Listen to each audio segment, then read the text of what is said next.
IVF treatments పై 20,000 discount. Doctor consultation మరియు ultrasound scan ఉచితంగా అందిస్తున్నారు. 49 అంటే సంతానం, 49 అంటే సంతోషం.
జరుగుతా ఉంది. మొట్టమొదటిసారిగా స్కూళ్లు మారుతా ఉన్నాయి, రూపురేఖలు మారుతా ఉన్నాయి. హాస్పిటల్స్ కు మొట్టమొదటిసారిగా ప్రివెంటివ్ కేర్ అన్నది దేశానికే పరిచయం చేస్తా ఉన్నాం బుల్లెట్ క్లినిక్స్ ద్వారా. ఈ 4 సంవత్సరాల కాలంలోనే ఏకంగా మా అన్న ప్రభుత్వంలో మరో 4 సీపోర్ట్లు ఈ రోజు వేగంగా కట్టడం జరుగుతా ఉంది అని కూడా చెప్పండి.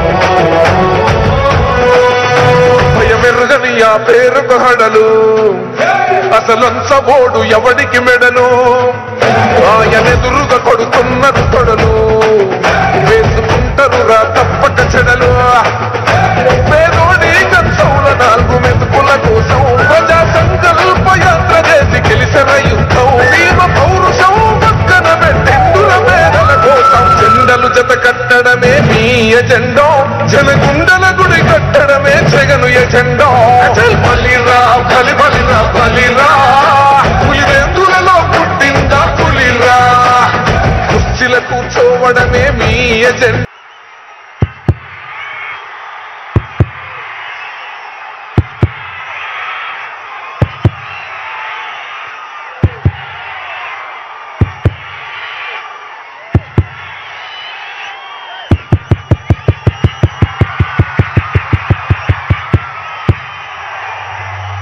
సౌండ్ కొంచెం పెంచాలమ్మా. రాజంపేట సిద్ధమా?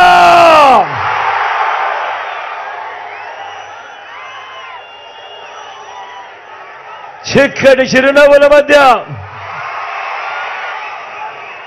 ఇంతటి ఆప్యాయతలు, ఇంతటి ప్రేమానురాగాలు, ఇంతటి ఆత్మీయతలు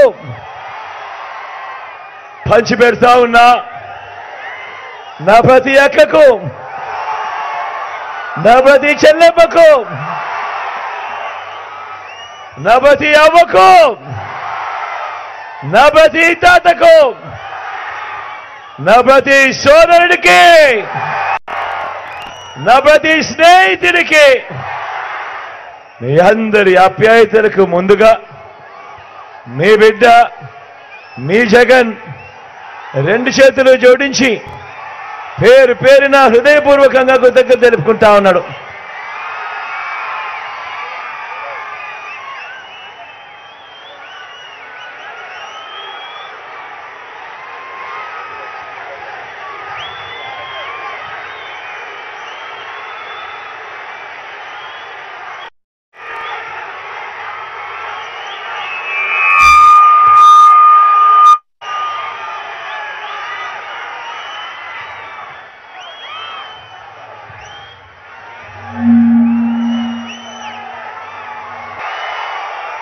జరగనుంది కురుక్షేత్ర మహాసంగ్రామం.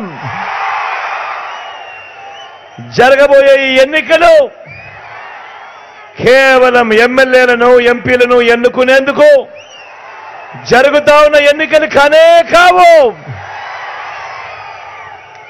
జరగబోయే ఈ ఎన్నికలు మన ఇంటింటి అభివృద్ధిని,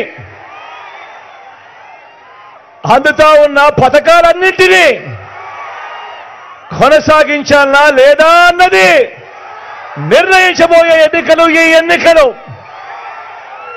ఈ ఎన్నికల్లో జగన్కు ఓటు వేస్తే పథకాలన్నీ కొనసాగింపు,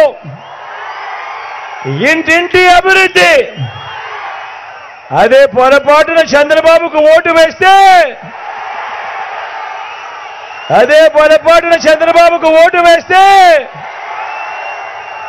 పథకాలన్నీ ముగింపు,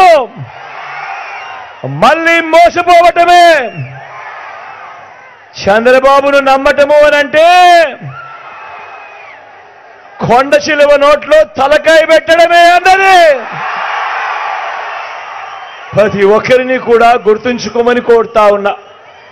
ఇదే తన గత చరిత్ర చెప్పిన సత్యం.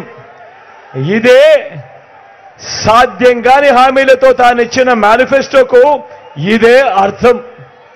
ఈ విషయాలు ప్రతి ఒక్కరిని కూడా గుర్తుపెట్టుకోవాల్సిందిగా కూడా మీ అందరితో కూడా సవినయంగా కోరుతా ఉన్నా. మొన్న ఈ మధ్యనే చంద్రబాబు ప్రధానమంత్రిని, దేశ హోంమంత్రి గారిని ఏపీలో వీళ్ళందరితో కూడా ఉమ్మడి సభలు పెట్టిస్తా ఉన్నాడు. ఈ ఉమ్మడి సభలు పెడుతూ చంద్రబాబు నాయుడు, ప్రధానమంత్రి అమిత్ షాను, చంద్రబాబు నాయుడు వీళ్ళందరితో కూడా ఉమ్మడి సభలు పెట్టిస్తా ఉన్నప్పుడు ప్రజలంతా కూడా ఏం ఆశించారు వీళ్ళ దగ్గర నుంచి? ప్రధానమంత్రి వస్తా ఉన్నాడు, అమిత్ షా వస్తా ఉన్నాడు, చంద్రబాబు నాయుడు పక్కన కూర్చోబెట్టుకొని వీళ్ళందరితో సభలు పెట్టిస్తా ఉన్నారు కదా. మరి వీరందరి దగ్గర నుంచి ప్రజలందరూ ఏం ఆశించారు?